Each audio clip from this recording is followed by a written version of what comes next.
많이 떨립니다. 네, 먼저 기도드리겠습니다. 하나님 아버지, 감사합니다. 이 시간 말씀을 전하는 부족한 종의 허물과 죄를 예수님의 보혈로 덮어주시고 성령으로 충만케 하여 주시옵소서.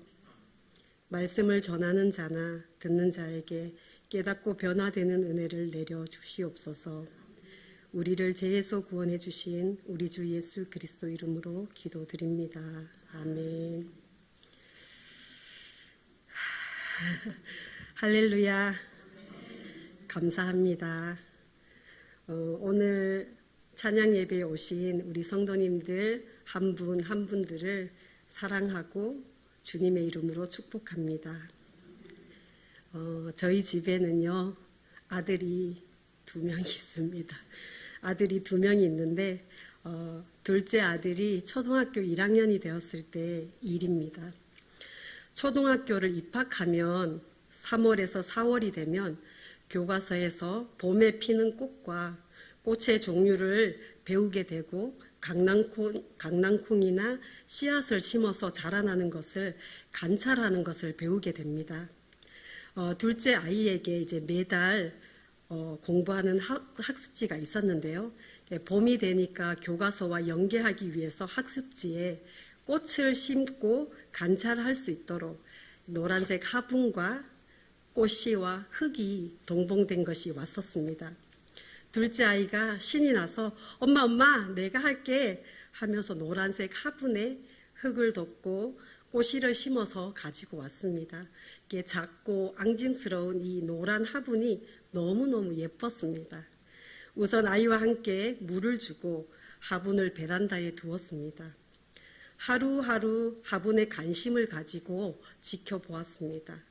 일주일이 지나고 2주일이 지나도 화분에는 아무런 변화가 없었습니다. 싹도 나지 않았습니다.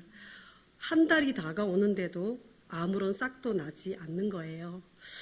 이상하다. 왜 이러지? 하면서 화분이 너무 큰 화분 밑에 있어서 얘가 햇빛을 못 받아서 싹이 안 나나 보다 생각을 해서 이 화분을 작은 화분 밑에 두었습니다. 그래도 여전히 며칠이 지나도 아무런 싹이 나지 않는 거예요. 햇볕이 너무 강해서 그런가 보다 싶어서 화분을 그늘에 또 두었습니다. 물도 꼬박꼬박 주고요. 저의 모든 하루의 중심은 이 온통 이 노란색 화분에 있었습니다. 보고 설거지 하다가도 보고 공부하다가도 보고 계속 봐도 화분에는 아무런 변화가 없었습니다. 제가 또 사역자잖아요. 그래서 아이와 함께 화분에 손을 얹고 기도를 했습니다. 하나님, 화분에서 예쁜 싹이 나게 해주세요. 예쁜 꽃이 피게 해주세요. 정말 아이와 둘이서 간절하게 기도를 했습니다. 싹이 났을까요? 그러나 역시 화분에는 아무런 변화가 없었습니다. 점점 더 화분을 향한 제 마음은 애타고 안달이 났습니다. 한 달이 훌쩍 지난 어느 날 아이가 학교를 갔다 왔습니다. 저희 둘째 아들 이름이 세연입니다. 그래서 제가 세연아, 화분에 싹이 안 나서 엄마 너무 속상해. 봉숭아 꽃이 피기를 간절히 기다리는데 하고 이야기를 했습니다. 그러자 아이가 엄마 잠깐만 하고 자기 방으로 후다다닥 뛰어갔다 오더니 엄마 미안해. 봉숭아 씨앗을 빠뜨렸어. 네, 그렇게 말을 하는 겁니다. 그래서 그랬구나. 아무리 물을 주고 햇빛을 쬐어주고 기도를 해도 소용이 없었구나. 그때 제 마음속에 크게 깨닫는 게 하나 있었는데요. 아무리 열심히 공부를 하고 아무리 열심히 봉사를 하고 아무리 열심히 기도를 하고 아무리 열심히 성경을 보고 아무리 열심히 섬기고 구제한다고 해도 예수님이 빠지면 안 되는구나. 예수님이 없다면 아무런 일도 일어나지 않고 아무런 열매도 맺지 못하는구나.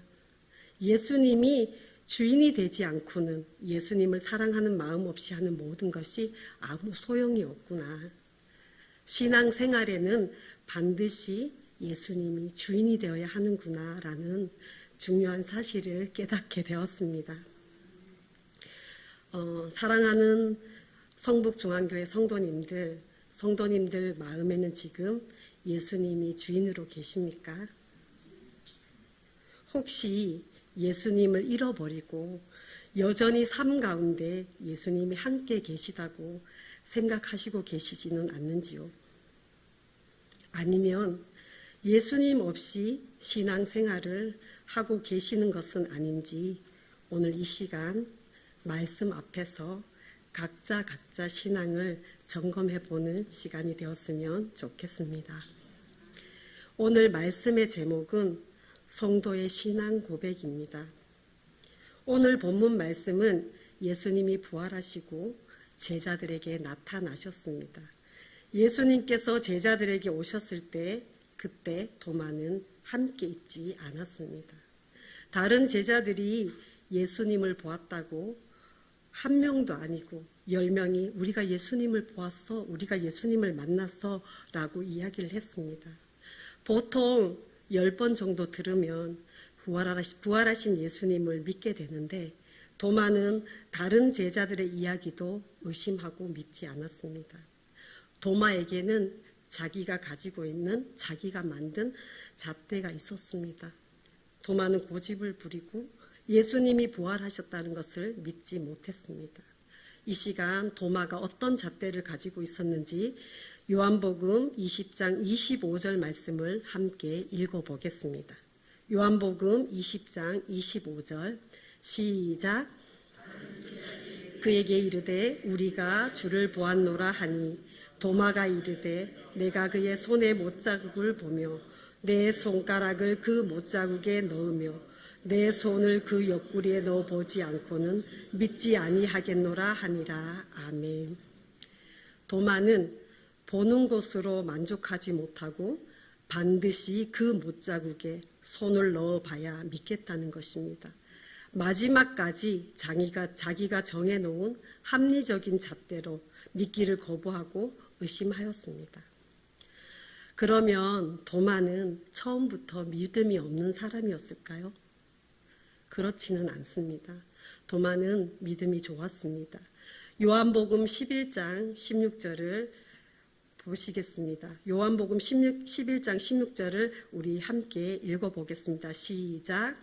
우리도 주와 함께 죽으러 가자. 아멘. 요한복음 11장 16절에 보면 도마는 다른 제자들에게 우리도 주와 함께 죽으러 가자 하는 용감한 믿음을 가진 사람이었습니다. 또 도마는 정직하고 솔직한 성품의 사람이었습니다. 요한복음 14장 5절 말씀을 함께 우리 읽어보겠습니다. 시작. 주께서 어디로 가시는지 우리가 알지 못하거늘 그 길을 어찌 알겠사옵나이까. 아멘. 예수님께서 아버지께로 가신다고 선언하실 때 도마는 주여 주께서 어디로 가시는지 우리가 알지 못하거늘 그 길을 어찌 알겠사옵나이까 라고 질문하며 주와 함께 어디든지 가겠다는 도마의 믿음 있는 결의를 볼 수 있습니다. 그런데 도마의 믿음이 떨어진 것은 고난이 왔을 때였습니다. 도마는 고난이 왔을 때 믿음이 떨어졌습니다. 예수님께서 잡히셔서 비참하게 십자가를 지시고 참혹한 죽음으로 죽으시자 도마는 큰 충격을 받고 그 좋았던 믿음이 흔들렸기 때문입니다. 그리고 도마의 믿음이 떨어진 것은 의심하였기 때문입니다.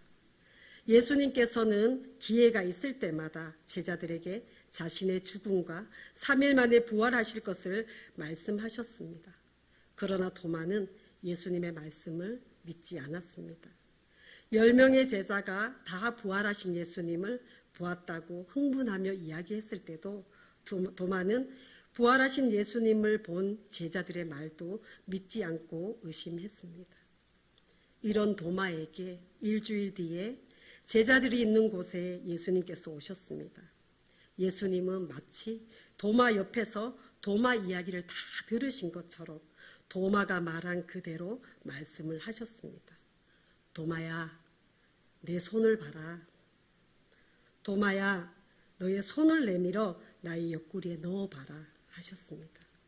그리고 예수님은 도마에게 말씀하셨습니다. 도마야, 믿음 없는 자가 되지 말고 믿는 자가 되라 라고 말씀하셨습니다. 예수님은 도마가 믿음이 없음을 알고 계셨습니다. 예수님은 도마가 믿지 않고는 구원을 받을 수 없다는 것을 말씀하셨습니다. 도마에게 부활의 주님을 믿는 자가 되기를 원하셨습니다. 도마가 가지고 있던 잘못된 잣대와 또 믿음 없음을 예수님은 가르쳐 주셨습니다. 예수님을 믿지 않고는 구원을 받을 수 없습니다.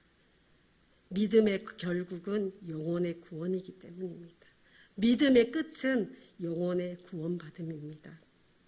부활하신 예수님을 만난 도마는 예수님에게 이렇게 신앙을 고백합니다. 우리 요한복음 20장 28절을 큰 소리로 함께 합독하시겠습니다. 시작. 도마가 대답하여 이르되 나의 주님이시요 나의 하나님이시니라. 아멘. 예수님의 부활을 믿지 않고 의심했던 도마가 부활의 주님을 만나고 믿음 없는 도마가 믿음으로 주님을 영접하고 이렇게 신앙을 고백했습니다. 예수님은 나의 주님이십니다. 예수님은 나의 하나님이십니다. 예수님은 나의 생명의 주님이십니다. 예수님은 나의 구원자이십니다. 예수님은 장차 다시 오실 심판의 주이십니다. 도마는 이렇게 예수님 앞에 신앙 고백을 했습니다. 예수님은 도마에게 또 말씀하셨습니다. 도마야, 너는 나를 본 거로 믿느냐? 보지 못하고 믿는 자들이 복되도다. 보지 않고 믿는 믿음이 참 믿음이라고 말씀하셨습니다. 오늘날 우리는 부활하신 예수님을 눈으로 직접 보지 못합니다. 그러나 말씀을 통하여 성령의 역사를 통하여 우리 삶 가운데 일하시는 주님을 체험할 수 있습니다. 눈에 보이는 증거가 없다 해도 말씀 위에 굳건히 서서 믿음으로 살아가시기를 바랍니다.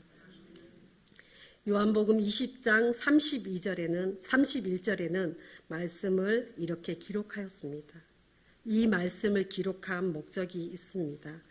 저희가 함께 말씀을 또 읽어보겠습니다. 시작. 오직 이것을 기록함은 너희로 예수께서 하나님의 아들 그리스도이심을 믿게 하려 함이라. 또 너희로 믿고 그 이름을 힘입어 생명을 얻게 하려 함이니라. 아멘. 성도의 신앙 고백은 오직 예수님께서 하나님의 아들 그리스도이심을 믿고 고백할 때 예수님의 이름을 우리가 힘입어 생명을 얻게 된다고 말씀하고 계십니다.